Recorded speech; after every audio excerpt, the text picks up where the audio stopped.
Es un trabajo sucio, pero alguien tiene que hacerlo. El martes a las 10 de la noche.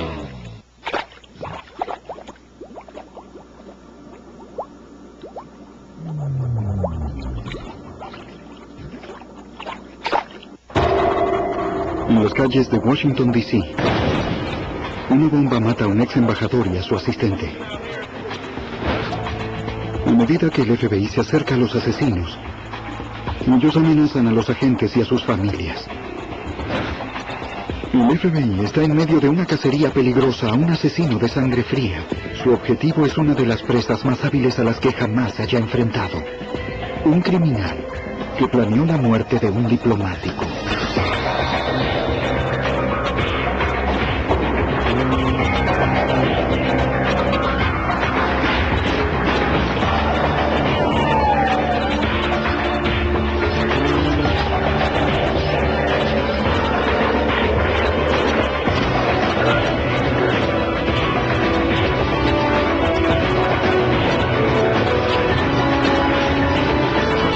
Los archivos del FBI. En los 70, Sudamérica vivió una oleada de secuestros y asesinatos políticos. Cuando esa ola llegó a Estados Unidos, el FBI intervino. Soy Jim Kallstrom, exdirector del FBI en Nueva York. Los agentes intentaron introducirse en este mundo cerrado de diplomáticos y asesinos. Espías entrenados y matones contratados detendrían esta guerra del terror iniciada por un gobierno inescrupuloso. Muerte de un diplomático. En este episodio, algunos nombres fueron modificados. Washington, D.C., 18 de septiembre de 1976.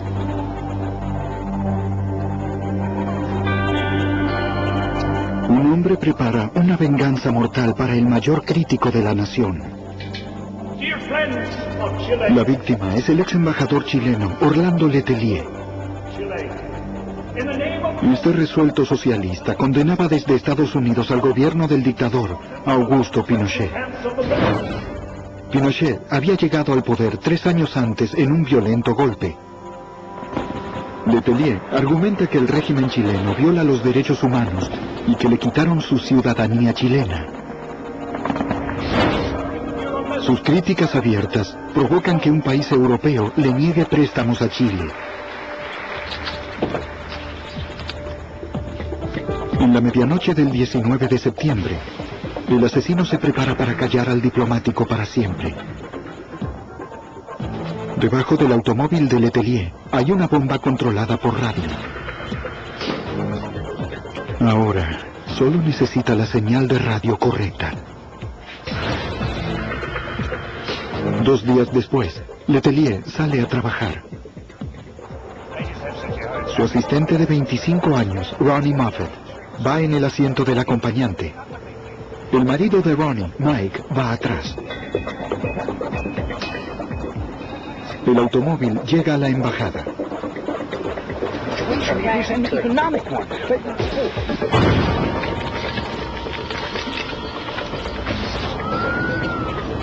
La policía de la embajada llama a la ambulancia.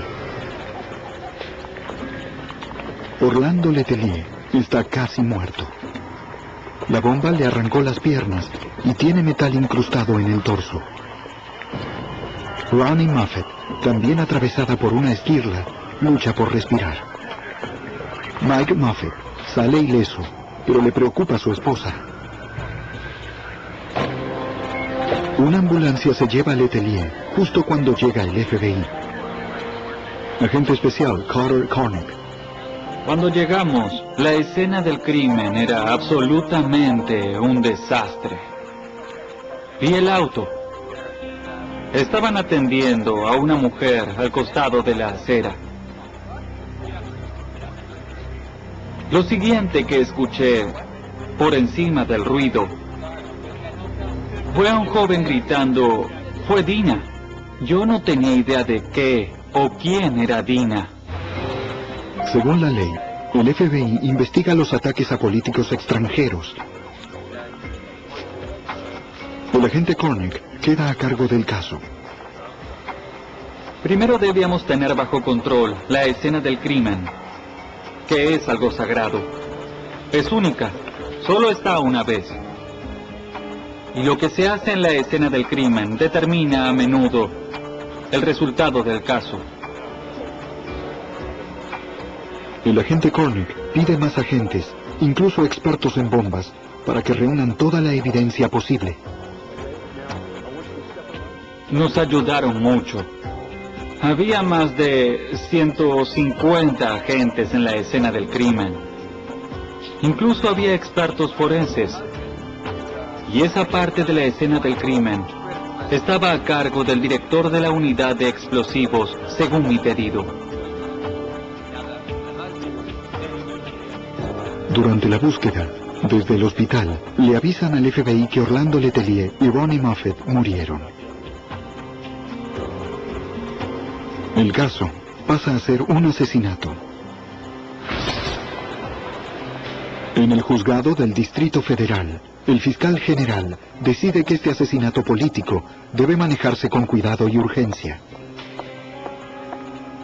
En este caso, se asignó un fiscal para la investigación desde el inicio. Eso solo había ocurrido en el caso Watergate. El fiscal general asigna a su mejor fiscal, el fiscal adjunto Gene Popper.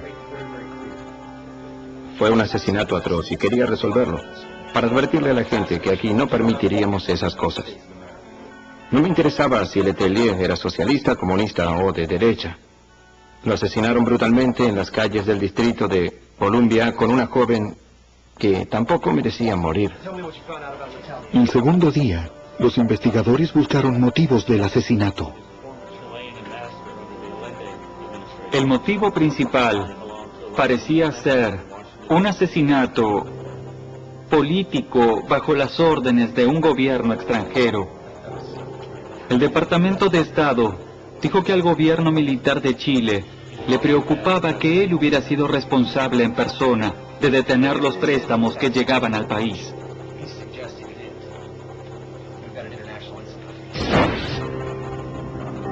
Buenos Aires, Argentina. El agente especial del FBI, Bob Sherrard, no quiere alertar al gobierno chileno. Quiere saber si la inteligencia chilena estaba involucrada.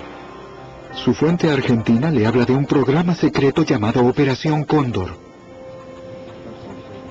Las agencias de inteligencia de derecha de Sudamérica habían acordado ayuda mutua sobre activistas de izquierda. Y si era necesario, los eliminarían. Los agentes suponen que el asesinato de Letelier fue el primer objetivo de esa operación. Para más información, el FBI recurre a un experto en Chile del Departamento de Estado. Se busca información sumamente significativa. Allí se enteran de que Chile necesita urgente apoyo económico estadounidense. La misma mañana del asesinato, el ministro chileno de Economía salía del aeropuerto para pedir ayuda económica al gobierno de Estados Unidos. Los expertos no creen que Chile arriesgue sus préstamos matando a Letelier. Me resultaba difícil creer que un gobierno, por una parte, ordenara el asesinato de un hombre y por otra, fuera a pedir ayuda financiera al gobierno estadounidense. 2 semanas después del asesinato de Letelier, estalla un avión que iba de Barbados a Cuba. Las 37 personas a bordo mueren. El grupo de derecha de cubanos anticastristas se adjudica el hecho.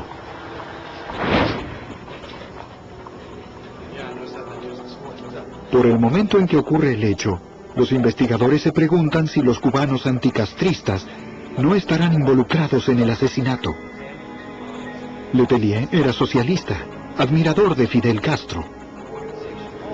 Es una posibilidad remota, pero es todo lo que el FBI tiene. En el futuro. Solo en Discovery Channel. Solo en Discovery Channel. 9 de la mañana, y hoy tendremos un... Colgate Match Fresh con cristales refrescantes. Una nueva dimensión de frescura. El agente Cornick le pide al FBI que compare la bomba de Letelier con bombas anteriores de los cubanos anticastristas. Pero no había mucho por hacer, ya que la explosión destruyó casi toda la evidencia. Solo pudieron determinar que nunca habían visto algo similar. Agente especial del FBI, Larry Wack. El laboratorio dijo que la bomba de Letelier no coincidía con otras que habíamos examinado de este grupo cubano. No era lo que nos convenía. Eso es lo último que uno quiere oír, que no coincide. Pero por el pasado asesino de los cubanos de derecha, los investigadores no los descartan. Dejamos abierta la posibilidad de que haya un nuevo armador de bombas que no conocíamos. Al no tener nada, se instala una línea telefónica para recibir datos de todo el mundo. Llegaron miles y miles de pistas por teléfono. Se abrió una línea gratuita para recibir esos llamados. Incluso llegaban pistas de Europa, y más en particular, de América Latina. Un reverendo de Nueva York aporta una pista. Dice que 3 agentes de inteligencia chilenos dejaron Nueva York tras el asesinato. El agente especial Larry Wack entrevista al reverendo. Fue evidente en los primeros 5 minutos que esta persona no había visto nada, pero igual intenté sacar algo.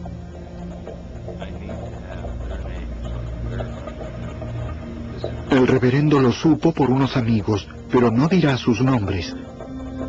Le pedí al reverendo que hablara con ellos y que se contactara con nosotros.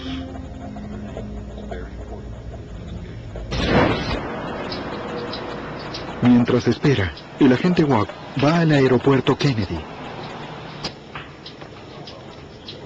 Sigue la pista del reverendo, que dice que los agentes partieron tras el asesinato. Nadie puede confirmar la pista. El caso se estanca de nuevo. Unas semanas más tarde, el agente Wack se despide de su novia que parte como azafata en un vuelo. Pero no sabe que no es el único que la observaba. En el estacionamiento del aeropuerto, un extraño enfrenta a la novia de Wack. Los asesinos atacan de nuevo, y ahora lo hacen sobre los agentes. Me había impresionado que ocurriera algo así. Quien fuera, no tenía agallas para enfrentarme a mí.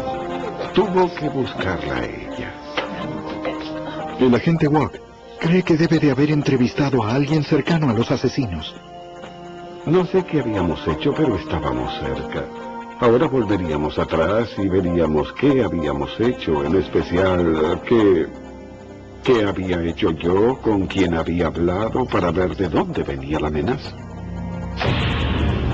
La novia de Wack ayuda a crear un retrato del hombre.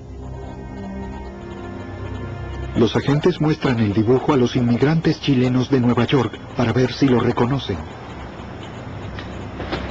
Pero nadie parece conocerlo. Washington, D.C., un mes después del asesinato. El fiscal adjunto Jim Proper y el agente del FBI Carter Cornick reciben una posible pista. El Departamento de Estado les entrega fotos de agentes de inteligencia chilenos, cuyos nombres se desconocen.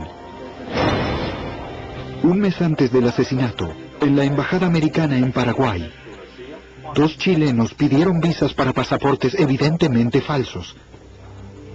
Uno no parecía chileno, y ambos dijeron abiertamente ser agentes de inteligencia. Dijeron que necesitaban visas para asistir a una reunión con la CIA en Washington, D.C. El embajador decidió tomar más precauciones y fotografió en secreto a ambos pasaportes. Cuando la CIA negó conocer a estos agentes, el embajador canceló las visas.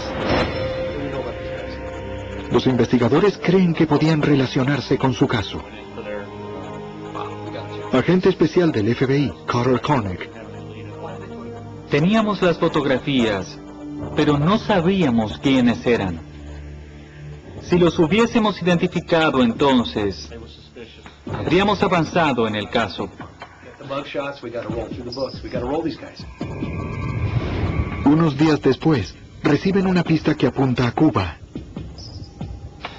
Un periódico venezolano publica una nota afirmando que cubanos de derecha en Estados Unidos mataron a Letelier. Los principales sospechosos son los hermanos Ayala. Son los fundadores de un violento grupo anticastrista llamado Movimiento Nacionalista Cubano. Eran sospechosos de varios bombardeos recientes, incluyendo el de un buque ruso en Nueva York, días antes del asesinato de Letelier. Y un intento de ataque a la Academia de Música de Nueva York, donde se presentarían artistas cubanos.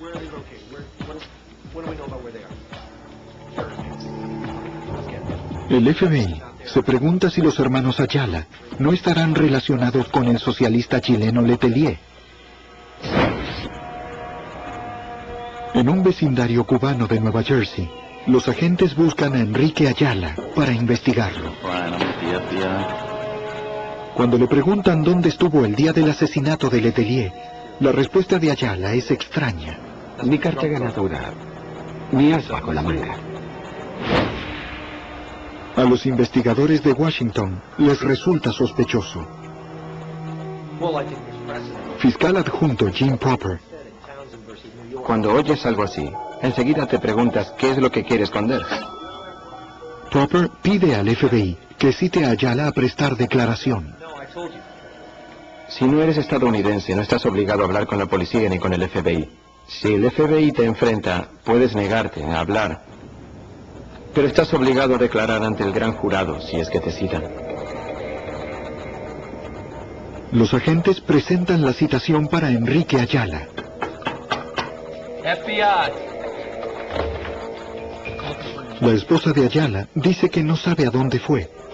Desapareció.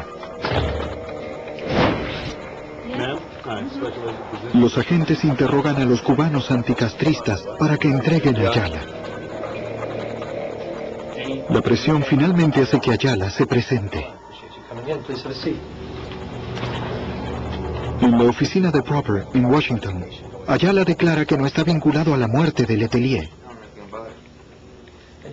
Los investigadores le preguntan por qué dijo lo del as bajo la manga. Ayala dice que bromeaba, que los estaba probando. Proper interroga a Ayala ante el gran jurado. Este niega saber algo sobre la muerte de Letelier y se ampara en la quinta enmienda cuando le preguntan si viajó a Chile. Nueva York. Días después de la declaración de Ayala. El agente Ward recibe un llamado en su casa de un anticastrista del que se sospecha que planta bombas. Y me dijo, iré a su casa enseguida a hablar con usted. El agente Ward teme estar en peligro. La pregunta era cómo había conseguido mi número. Es más, cómo sabía dónde vivía. Entonces llamé a mi vecino Denny, que era oficial de policía de Nueva York. Le dije, toma tu arma, vamos afuera. Y le conté que me habían llamado y que no sabía qué me esperaba. Nos escondimos afuera en un callejón y a los 3 minutos apareció este nacionalista en mi puerta.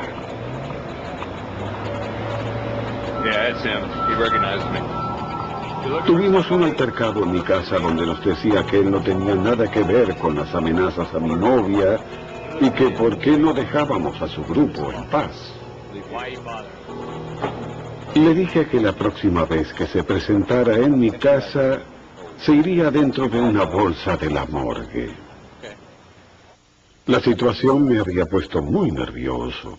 Ya era suficiente con que hubieran amenazado a mi novia.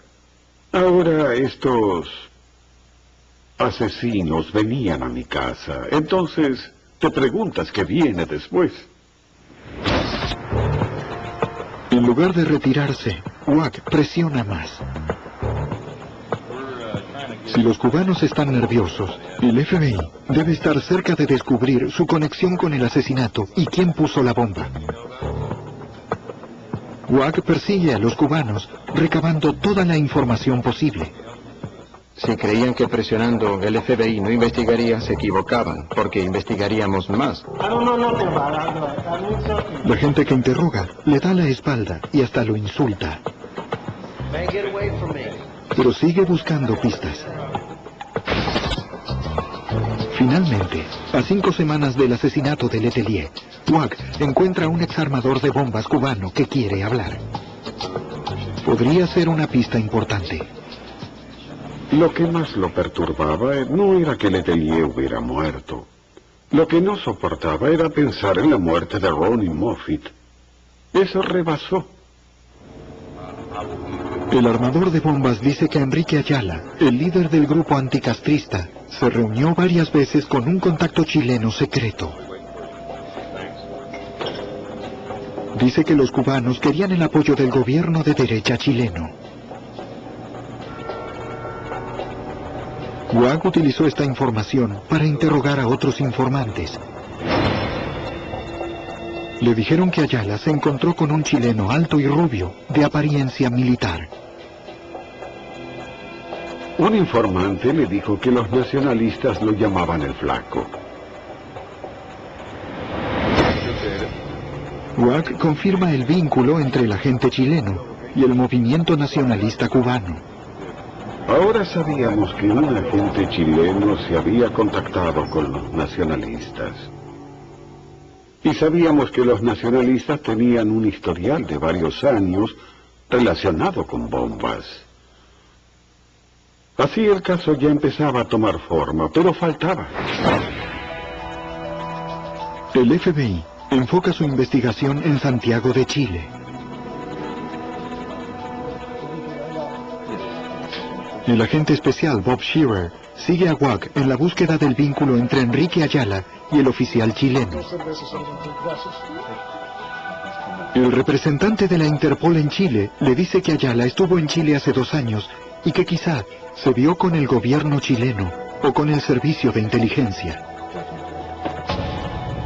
Con esta nueva información, el fiscal Jim Proper llama a Enrique Ayala y a 2 amigos a declarar ante el gran jurado de nuevo. Unos días después, Proper recibe una amenaza de muerte en su línea privada. Proper cree que debe de estar haciendo algo que pone nerviosos a los responsables. Pero en lugar de retroceder, junto con el agente Carter Cornick, avanzan más en la investigación. Enrique Ayala se presenta diciendo que se ampararán en la 5ª enmienda ante el jurado y que no responderán nada. Los investigadores siguen buscando algo que finalmente ayude en el caso y a alguien que hable. Agente especial del FBI, Carter Cornick. Esto se había extendido demasiado. No llegábamos a nada así. Lo que necesitas es reacción. Descubra la pura reflexión. 69, domingo 19 de febrero, a las 8 de la noche. Una bomba a control remoto mata al ex embajador chileno y a su asistente. En Nueva York, 8 meses después del asesinato, un falsificador se contacta con el FBI. Él le dio identificaciones falsas al grupo anticomunista cubano sospechoso del crimen. El falsificador afirma tener más información, pero quiere negociar con el agente Larry Watt. Le dijo que les estaba haciendo licencias de conducir y pasaportes falsos a unos tipos del movimiento nacionalista. Lo primero que se supone es que se están preparando para viajar, habrán de escapar. El falsificador afirma que los nacionalistas cubanos le dijeron que si su líder Enrique Ayala iba preso, matarían al fiscal general y al fiscal adjunto Jim Proper, encargado del caso. Wack le ofrece hablar con el servicio secreto a su favor si le da información de Enrique Ayala y su hermano Sánchez. De mala gana, el falsificador acepta. Y dice que pronto se encontrará con Sánchez Ayala para darle los documentos falsos. La noche del encuentro, Watt observa escondido. El falsificador llega con la identificación falsa escondida en una revista. Pudimos corroborar mucho de lo que nos dijo sin que se enterara.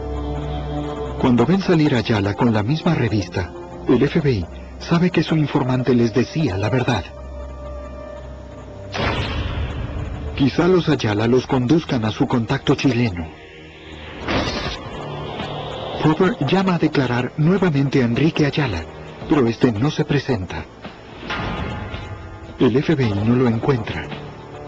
Está fugitivo. Esto solo aumenta las sospechas de que están involucrados en el asesinato de Letelier. 2 semanas y media después, el falsificador entrega más identificaciones falsas a Sánchez Ayala. Está bien, Freddy, con lo que te oíste. ¿Todo tranquilo? Al final de la reunión, Sánchez rompe un billete al medio y le da la mitad al falsificador. Sánchez le dice que el chileno alto y rubio le dará la otra mitad del billete. ¿Y así lo voy a conocer? Esto ya se estaba convirtiendo en un caso de James Bond, con los billetes por la mitad y todas las cosas extrañas que ocurrían. Pero nuevamente apareció el chileno alto y rubio del que ya habíamos oído hablar. Él era quien nos evadía. El FBI no cree que el agente chileno vaya a los Estados Unidos solo para encontrarse con el falsificador. La inteligencia chilena puede fabricar identificaciones falsas de buena calidad. Los agentes siguen a Sánchez Ayala a Miami, esperando que los lleve hasta su hermano fugitivo. Pero tras días de persecución, lo pierden. 2 semanas después, el FBI se sorprende cuando el agente chileno rubio se encuentra con el falsificador. Al principio, el chileno le habla de su motocicleta. Pero antes de irse, le dice que un amigo de Enrique Ayala lo llamará por más identificaciones. Cuando se entera de lo del agente chileno, Wag se reúne enseguida con el falsificador. Wag le muestra al falsificador varias fotografías, incluyendo la de un agente de inteligencia chileno que procuró entrar en el país con el nombre falso de Juan Williams. Cuando le mostró las fotos, señaló directamente la foto de Williams y dijo: es él, estoy absolutamente seguro, no tengo duda. Los investigadores finalmente tienen un nombre para este extraño. Viajan a Chile buscando información sobre un hombre que dice llamarse Juan Williams. El agente del FBI en Santiago, Bob Shearer, descubre que no hay nadie con ese nombre trabajando en el gobierno ni en las Fuerzas Armadas. Washington, D.C. Tras un año del asesinato del ex embajador chileno Orlando Letelier y su asistente, Ronnie Moffett, los investigadores creen que el grupo anticastrista cubano y algún agente de la inteligencia chilena orquestaron el asesinato. El fiscal adjunto Jim Propper trata de enlazar las pistas. La investigación decayó a mediados de 1977, porque a pesar de tener esta información, no teníamos pruebas y no conseguíamos la información que necesitábamos de Chile. Los investigadores deciden enfrentar al gobierno chileno directamente y exigir información sobre un agente de inteligencia que se vincula con armadores de bombas en Estados Unidos y utiliza el nombre de Juan Williams. Aparentemente había un agente de inteligencia chileno que se contactaba con armadores de bombas en Estados Unidos. Sería una vergüenza para Chile. Convenía una buena respuesta. En Santiago, Chile. El agente Shearer le dice a un funcionario chileno que el FBI quiere entrevistar a Juan Williams y a otro agente porque pidieron una visa estadounidense con nombre falso. Estados Unidos puede presentar cargos contra ellos por solicitar visas con pasaportes falsos. Los chilenos prometen averiguar. Luego de un mes de esperar una respuesta, Proper presenta papeles de la corte con una carta sin sello que incluye los nombres falsos de los agentes y los involucra en el asesinato de Letelier. Si el gobierno chileno había ordenado el asesinato, Proper los haría responsables. Aclaré lo que mostraban las evidencias y lo puse con una carta afuera del paquete. Nadie había hecho eso antes y en el Departamento de Estado casi se burlaron. Pero pensé que cuando se hiciera público, y me ocupé de que así fuera, al enviar el documento sin sellar, los chilenos entrarían en pánico y empezarían a hablar. Lo que ocurrió fue que las fotografías del paquete se filtraron en la prensa. Se publicaron notas en las tapas de todos los periódicos del mundo, acusando al servicio de inteligencia chileno, llamado DINA. Y los chilenos enloquecieron porque se vinculaba al DINA con los cubanos y con el asesinato de Letelier. No decía eso literalmente. Pero los chilenos empezaron a llamarnos, querían reunirse con el secretario de Estado y también con el fiscal general. Los periódicos revelaron algunas pistas al FBI. Un periódico identificó al misterioso agente rubio conocido como Juan Williams. Inesperadamente, se enteran de que nació en los Estados Unidos. Agente especial Carter Cornick. Cuando se supo que era estadounidense, se reforzó nuestra posición. ¿Pero por qué un estadounidense trabajaba en el servicio de inteligencia chileno? La oficina de pasaportes dice que existe un Michael Townley que coincide con la descripción del agente chileno rubio, que figura como estadounidense residente en Chile. Tiene 36 años, nació en Iowa y creció en Chile. Los agentes van a Fort Lauderdale, siguiendo otra pista, que dice que Juan Williams es Kenneth Einard. Este hombre compró equipos de vigilancia electrónicos para el gobierno chileno en una tienda que vendía micrófonos ocultos, aparatos para escuchas telefónicas y equipos de rastreo. El dueño de la tienda identifica a Juan Williams como Kenneth Einard. El dueño le da un registro que prueba que Einard compró allí el día del asesinato de Letelier. También le da una carta oficial del gobierno chileno autorizando a Kenneth Einard y a Michael Townley a comprar para ellos. El FBI cree que Kenneth Einard es un alias para Michael Townley y que el gobierno chileno está implicado en el crimen.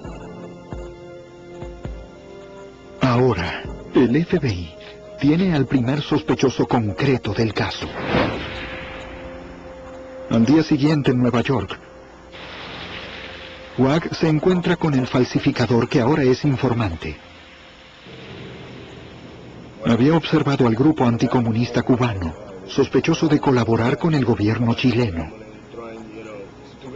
El agente Wag quiere saber cómo reaccionaron al saber que el FBI había identificado a su contacto chileno, Michael Townley. Todos en la comunidad exiliada y los nacionalistas enloquecieron. Era el fin, se supo todo. ¿Saben quién es? Era momento de escapar. El agente Wag presiona al falsificador para que arregle un encuentro con el sospechoso clave del movimiento nacionalista antes de que éste escape. Dije al falsificador, diles que vine a verte a ti, que descubrí que estás involucrado con ellos. Y que en mi visita te advertí que te llamaría a declarar ante el gran jurado.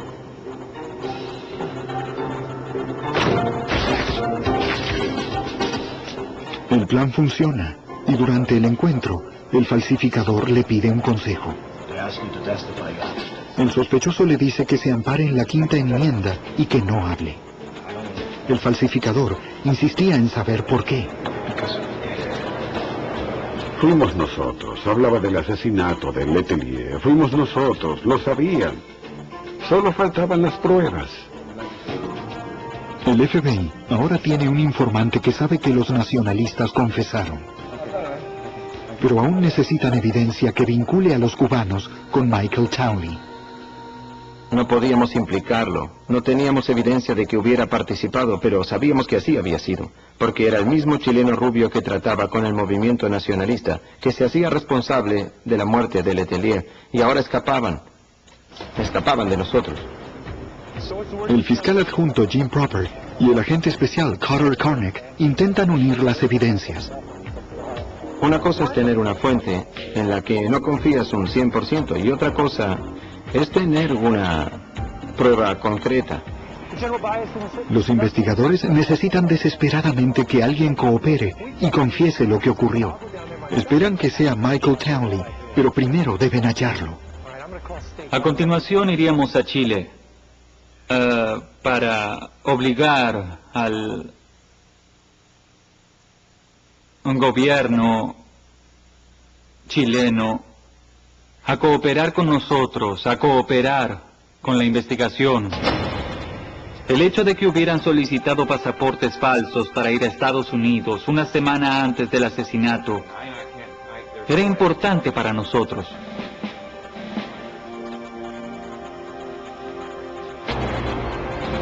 Las 2 semanas siguientes, Proper y el gobierno americano presionan mucho a Chile. Proper redacta cartas oficiales a través de la corte solicitando hablar con Townley. Llegué hasta el presidente de la Corte de Washington y él firmó el documento. Nunca olvidaré lo que me dijo. Me preguntó cómo iba el caso y yo le dije, no es nada fácil, juez, es muy difícil. Y él respondió, ya sé, pero Dios hace que este tipo de gente cometa errores, solo debe buscar los errores. Para hallar los errores, Proper tiene que llegar a Townley. Pero el gobierno chileno continúa resistiéndose. El gobierno chileno dijo, esto hará caer al gobierno, no podemos entregar a un oficial de inteligencia. Y dijimos, es estadounidense. Cometió un crimen en Estados Unidos, lo queremos. No teníamos acceso a la gente que necesitábamos, a los miembros del servicio de inteligencia chileno. Pero al mismo tiempo, otros funcionarios chilenos cooperaban en silencio. Secretamente, el gobierno de Pinochet llega a un acuerdo con los Estados Unidos.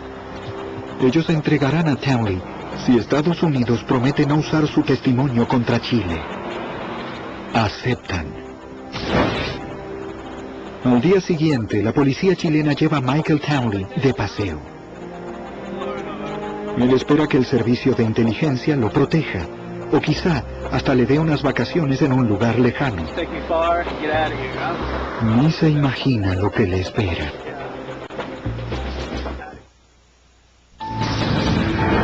De noche.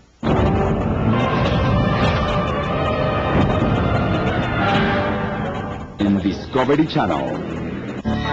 Sí, solo en Discovery Channel. El agente de inteligencia chileno, el sospechoso Michael Townley, cree que está por ir de vacaciones. Pero los agentes del FBI lo esperan en el aeropuerto para que las autoridades lo entreguen. Agente especial del FBI, Carter Cornick. Había un vuelo de la línea ecuatoriana de Chile a Nueva York. El avión estaba detenido en la pista esperándonos. Nos entregaron a Townley. Estaba perdido. Tenía miedo. No podía creer que el gobierno chileno lo hubiera traicionado. Durante el vuelo, Townley se niega a hablar sin un abogado.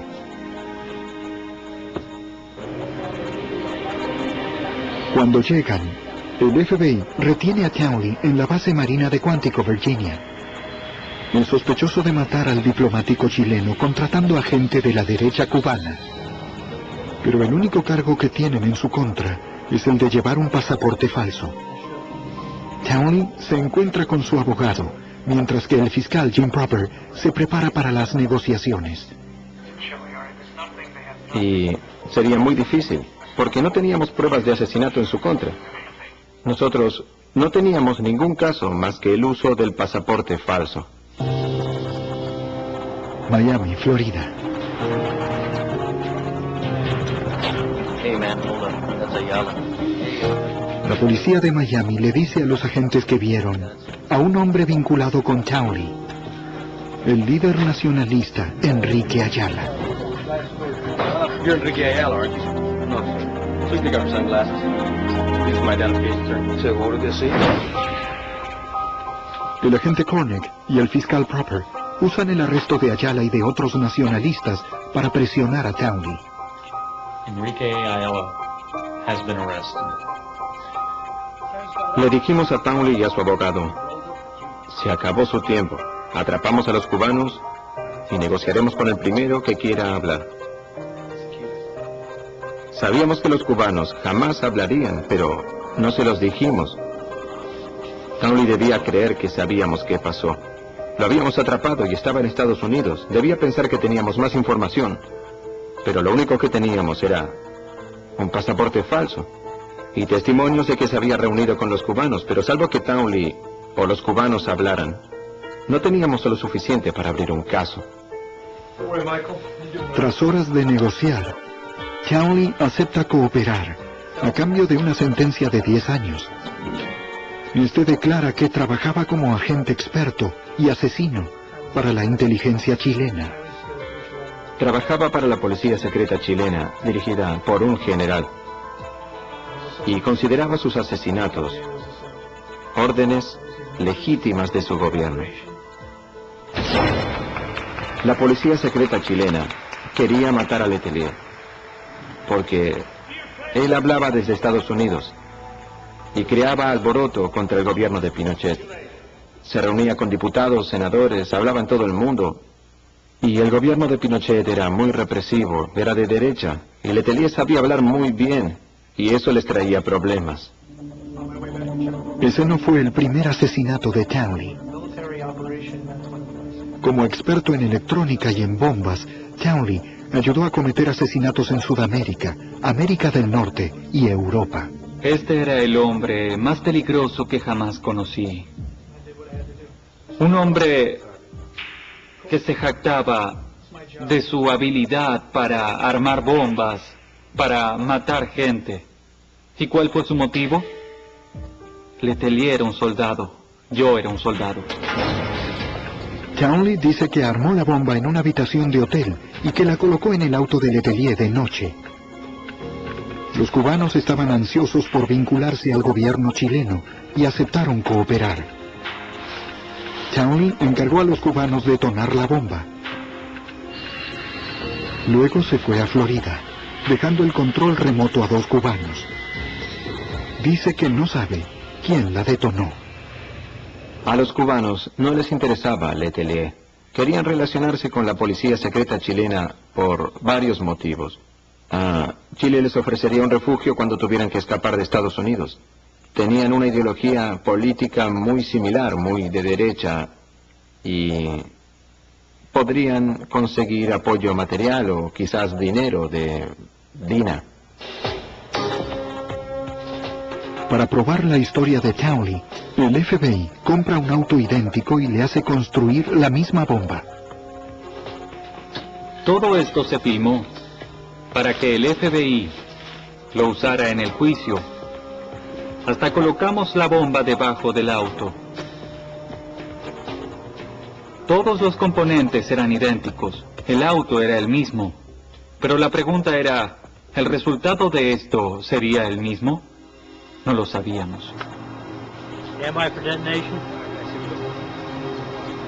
3, 2, 1. Cuando se asentó el polvo, miré el auto que había estallado. Era lo mismo que había visto hacía 2 años en la escena del crimen. No podía creerlo. Miré a Mike Townley. Mike Townley estaba pálido. Me miró y me dijo, quiero irme. 2 agentes se lo llevaron al automóvil. Townley estuvo involucrado en muchos asesinatos, pero él nunca los ejecutaba. Siempre lo hacían a la distancia. Nunca veía a la víctima, era un soldado. Le pidieron que asesine a alguien, puso una bomba en algún lugar, hizo algo, pero no lo ejecutó. Por eso cuando vio los efectos, él quedó muy afectado.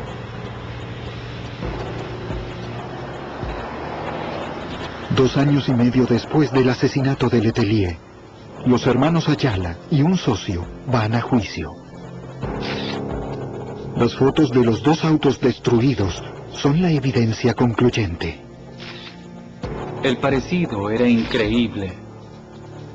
Al final de las 7 semanas del juicio, cuando el jurado deliberó, pidió entonces 2 de las pruebas.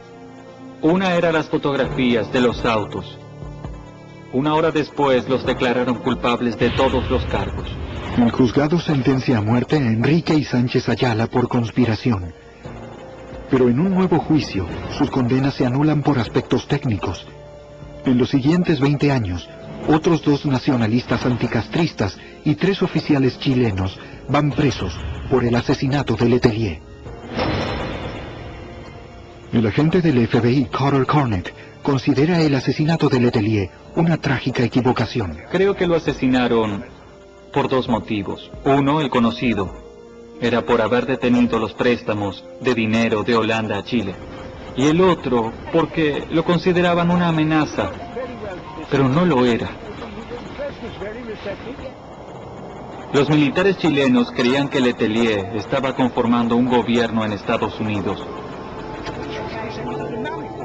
Pero eso no era cierto, era solo paranoia. Tras la caída del dictador Augusto Pinochet, ciertos documentos secretos confirmaron que el gobierno chileno ordenó la muerte de Letelier. La búsqueda incansable del FBI resolvió un caso difícil y puso en alerta a los inescrupulosos. Creo que fue un mensaje a otros gobiernos que querían intentar asesinatos en el extranjero. Eso es lo que creo. Que lo piensen 2 veces antes.